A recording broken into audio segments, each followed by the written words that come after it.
Today's story really has just a wild plot twist.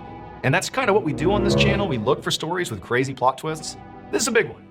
So the story opens with these officers, these police officers in Lebanon that have been sent to this beach to go investigate this strange object on the sand. And they go to this object and they're sort of bewildered by it. And as the story progresses, you have a pretty good idea of what this is, why it happened, and likely what's going to be the outcome. But then at the very end of the story, when you're like, yeah, this is pretty predictable, it just goes completely into left field, and you're gonna be left being like, I've never heard a story like that. But before we get into that story, if you're a fan of the strange, dark, and mysterious delivered in story format, then you come to the right place, because that's all we do, and we upload 2, 3, even 4 times every week. So if that's of interest to you, please sneak into the Like Button's house and take all their ball caps and fold the bill into Mickey Mouse ears. Also, please subscribe to our channel and turn on all notifications so you don't miss any of our weekly Mr. Ballin, what you talking about? Okay, let's get into today's story. Mr. Ballin Videos, one of the best.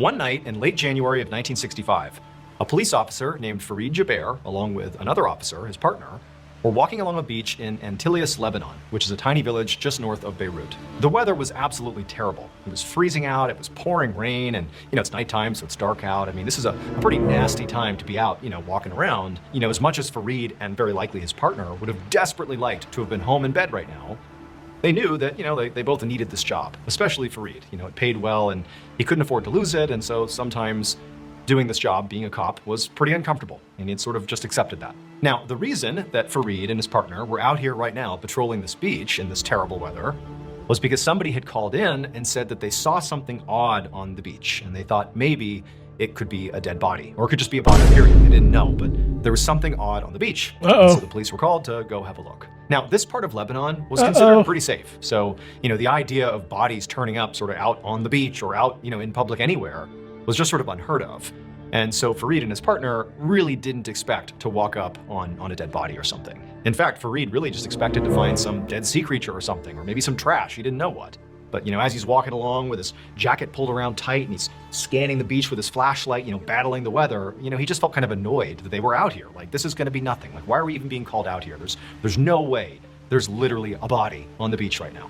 But sure enough, as Fareed and his partner continued walking along the beach, looking around with their flashlights, far down the beach, right in the middle of the sand, they did see this odd object just laying out on the sand. And even at first glance, from a distance, it did look human-like. It definitely had the form where it could be a person. And so right away, Fareed and his partner are like, clearly that's what was called in. This is what. Chad, what y'all think it is? Right now, just based off the story, like I don't know. I can't predict what he's finna say. This object on the beach, it's late at night. What y'all think? Drop it in the comments below. What we're here to investigate. Now, the two of them didn't run over to whatever this was. They have no idea what's going on here. I mean, if this really is a person, they don't know why they're here. If there's somebody that hurt them that's in the vicinity. So they're playing it safe. They're walking up slowly, scanning the whole beach, looking for any other indication of, whatever this is. Maybe there's other things that are odd on the beach, but there was nothing. It was just this odd body-like thing on the sand. But as they got closer, Fareed in particular, he's looking at this object and he's like, that is definitely a person. I can tell that's a body on the ground. But there was just something odd about the body. It just looked off. There was just something unnatural about it. There's something a mermaid he couldn't put his finger on, but he's gonna find out when he gets close. And so Fareed and his partner, they half get closer human, half and closer, fish, and both their flashlights are trained on this human-like thing. And then finally they're standing right over it and they look down and for sure, this is a person. But they could now see, now that they're right up close, why this person seemed off. And it was because this body was missing its head. Riverside, your all-in-one podcast creation platform. What? This person was missing its head? Now, right away, it seemed fairly apparent to Fareed and his partner that this body, one, belonged to a man, and two, very likely they did not die of like an accidental drowning and get washed up on shore or something. Very likely, especially because of the decapitation, this man was murdered. Somebody killed him and likely dumped him here, or maybe dumped him in the water and then he washed up here. But this is foul play. And so Fareed and the partner, they're like, okay, we got to search the area, do a cursory search, and just make sure, whoever did this isn't just nearby. We need to secure the scene. And so they drew their guns and they walked the area, but there was nobody else there. The beach is totally, desolate, minus this body and the police officers. And so after doing that cursory search and coming back to the body, Fareed and his partner began talking about what they were going to do. Now remember, this is the mid-1960s in a small rural village in Lebanon. So this is not like a robust police department that Fareed and his partner were a part of. They did not have, huge resources to process this, vicious homicide, or at least what looked to be a vicious homicide. They didn't even have radios to call in backup. I'm sure it's, once again, he said the 1960s. I'm sure the police department wasn't even what it is now. They probably had only a handful of actual police officers. I'm willing to bet you the police back then were weak as fuck. Like, I'm talking about the team-wise, just weak. I mean, they knew at best what they'd be able to do here is maybe by tomorrow, they could have a couple more officers come out and begin to investigate and see what happened here. But just to do that, it would require literally going back to the station and rallying support and explaining what's going on and coming up with a plan and going out and doing that. And so as they're sort of talking through what they should do, because again, also remember, this is not an area where homicides take place either. I mean, this is pretty anomalous. So they don't even necessarily know how to process a homicide, but they say, okay, our best bet is one of us just needs to stay here with the body, basically guard the crime scene. And the other will go back to the station and file the paperwork and get this machine in motion so that tomorrow we can actually begin investigating. So basically one of them would have to stay the night, literally on the beach in the freezing cold and the rain next to this dead body to make sure that nobody came back to claim it or desecrate it in some way. And as they're talking about who was going to do that, Fareed was the more junior officer, and so pretty quickly it became clear that he was going to have to do it. Damn! Again, going back to the earlier part in the story where Fareed, he knew this job could be very uncomfortable sometimes, but he needed this job. He needed the income. He couldn't afford to lose this job. And so when it was sort of clear this was going to be his doing, he said, fine, I'll stay here. I'll stay with the body. You go. Would y'all stay? The investigation started and would y'all stay? Now, after Fareed's partner had left and had walked down the beach and disappeared, Fareed sort of realized just how bad this night was going to be. I mean, think about it. Not only is the weather awful, but he's literally, sitting next to a decapitated body. He's going to be just, in the company of this dead body all night. And on top of that, he suspects that somebody has killed this guy. This guy's been murdered. And maybe this body has been dumped here by the murderer. And even though they did a cursory search, it wasn't 100% certain that the killer or killers were not somewhere in the area. And so did he have a gun on him? Okay, I have to guard the body and be careful not to get attacked by the killer who could be, nearby. I mean, this is straight out of a nightmare. But, at the same time, Fareed's thinking to himself, I'm a trained police officer. I have my issued gun and my issued knife. I'm not completely defenseless here. If somebody were to come out here and attack me, I could hold my own. I could defend myself. And so he's at least telling himself that. And so as the rain continues to just pound down on Fareed, he's shivering, he's miserable. That would suck, he knows he's supposed to be alert and, watching this crime scene. He's not supposed to sleep.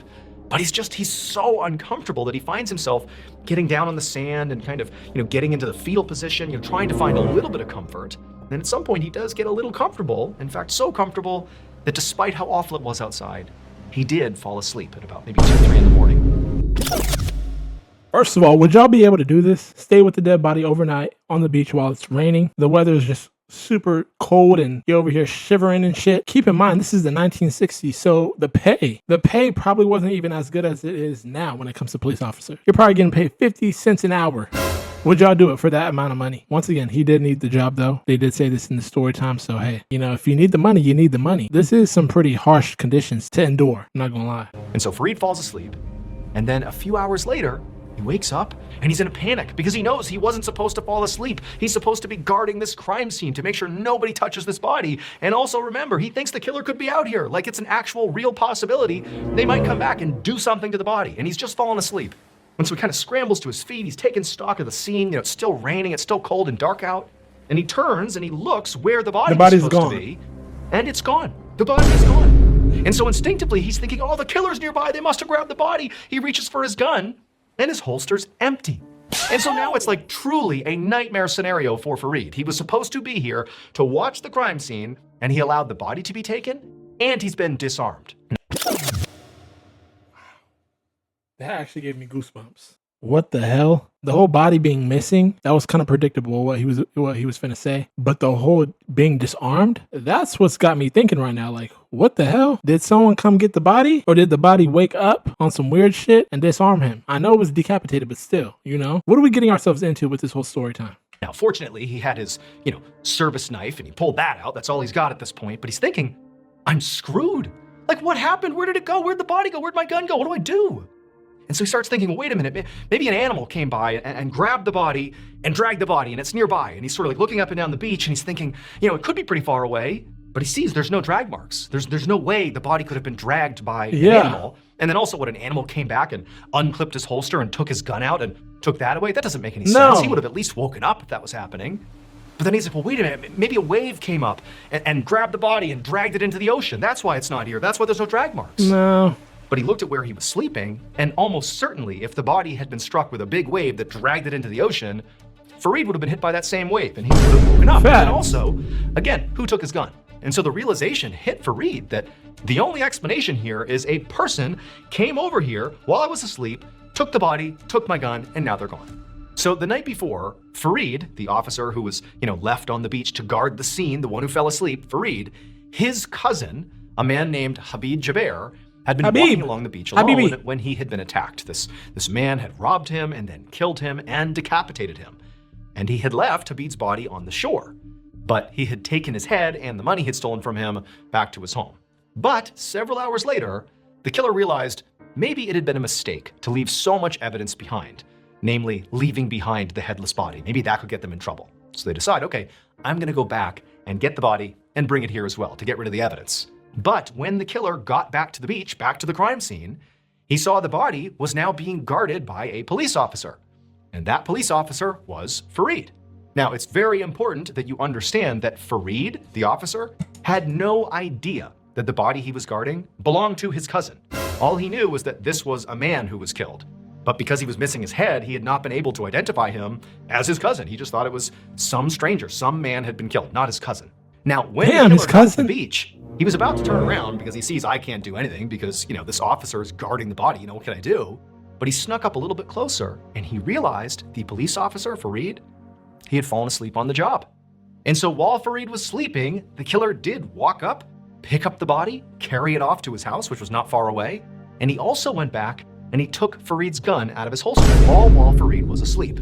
So literally the worst thing that Fareed thought could have happened, that he was basically duped by the killer while he slept, did happen. So after the killer... Damn, that's a cold motherfucker. That's a strong motherfucker. Y'all realize this is a dead man. Okay, so you picking it up, that's all dead weight. I don't know the build of this guy, but I just know that men are heavy in general for the most part. So this had to be a strong person that Fareed was dealing with. And I'm glad he didn't wake up, because most likely if someone can pick up a dead body like that and walk it wherever they live, that's a strong person. Fareed wouldn't even want them problems because he would get manhandled for sure. Has taken the body and the gun away from Fareed and he's back at his home down the beach. He decided what he would do is he would start a big fire and he would dispose of the body that way. He would burn it in the fire and that would get rid of all the evidence and he'd be just fine. And so as the killer is chopping up firewood, basically at the end of the beach, not far from Fareed, believe it or not, he's chopping up all this firewood, Fareed wakes up in a panic, realizing, oh my gosh, the body's gone, my gun's gone, what do I do? And Fareed turns and he sees there's this man at the end of the beach who's chopping wood. Now, Fareed has no idea that man is actually literally the killer of his cousin. He has no idea. He just thinks it's some random dude who lives at the end of this beach who's chopping wood. But Fareed, he's so desperate to salvage his job, he's gotta find this body, he's gotta find his gun. He's thinking, man, this guy, he lives so close to the crime scene, maybe he saw something strange. Maybe he can help me find the body and my gun. And so Fareed walks on down the beach, not realizing he's about to come face to face with his cousin's killer. Fast forward several hours, and Fareed's partner finally returns to the beach, now with a team of detectives, and they're ready to investigate. Oh, gosh. And Fareed's partner, at first glance, looks down to the sand, and he sees, one person standing there next to what appears to be a headless body on the ground, and he thinks, okay, there's Fareed, and there's the body. The scene is the same as it was when I left it. But when they got a little bit closer, Fareed's partner started to notice something. The body on the ground, it had the wrong clothes on. They're different than what the body had on last night. What's going on here? This discrepancy would be made clear once Fareed's partner got down right next to the body and really got a look at it. He saw clearly the body is not the same as the night before. It's not just the clothes. Fareed's partner didn't know this, but it's not Fareed's cousin. That's not who this is. But the body also did not belong to Fareed either. Fareed was standing right next to the body. In fact, it would turn out really nothing about the scene that Fareed's partner found on the beach that morning was what it appeared to be at first glance. He and the rest of the team had to spend the rest of the morning searching the beach and the entire neighboring village and conducting countless interviews with potential witnesses to finally put it all together and make sense of it.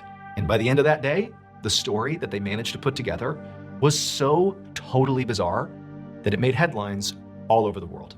Because the hell? Fareed was so desperate to keep his job. When he walked down the beach to go talk to that man chopping wood to see if he knew anything about what happened to the body, where did it go, did you see anything strange? As he was talking to this guy, again, not knowing it is literally the killer of your cousin. Fareed doesn't know this. He thinks it's a complete stranger. Fareed starts having this idea. He's like, well, wait a minute. I have my knife. What if I kill this man? No one's here.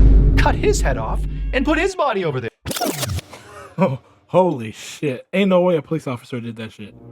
Ain't no way a police officer did that shit in the 1960s. Ain't no way. Ain't no way. This story time cannot be real. Ain't no way. No one will know. I'll replace the body. And so that's what Fareed did. He murdered this man, believing it was just some random guy to save his job. He's standing there when the partner comes down and he's like, look, I guarded the body. But it wasn't the body. It was a guy he murdered to save himself, but it just so happened to be that the guy he murdered was literally the killer of his cousin.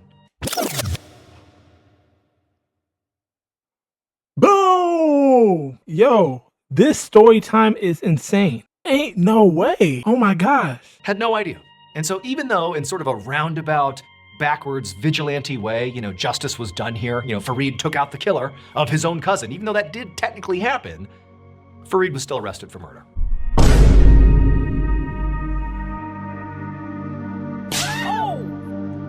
That's crazy. Thank you so much for watching. Let me know what you thought of today's episode in the comments. And remember, we have hundreds of videos for you to binge right now. Yo, that's crazy. I cannot believe that happened in the 1960s. I don't even know what to say. Freed the cop in a certain way. It may sound fucked up, but it was good that he killed the killer, right? But at the same time, he also killed somebody just because he didn't want to let the other officers know, like, hey, somebody came and picked up the body and disarmed me. That is crazy. You guys gotta let me know your opinions in the comment section down below. If you guys made it to the end of this video, what do you guys think? Did it mind blow you? Oh shit, like this video, subscribe to the channel if you're new, join the crew. You already know what to do, baby boo shoot. I will see you guys in my next video. Y'all have a blessed day. I'm about this bitch. Later. Spinning the cake, riding the cake.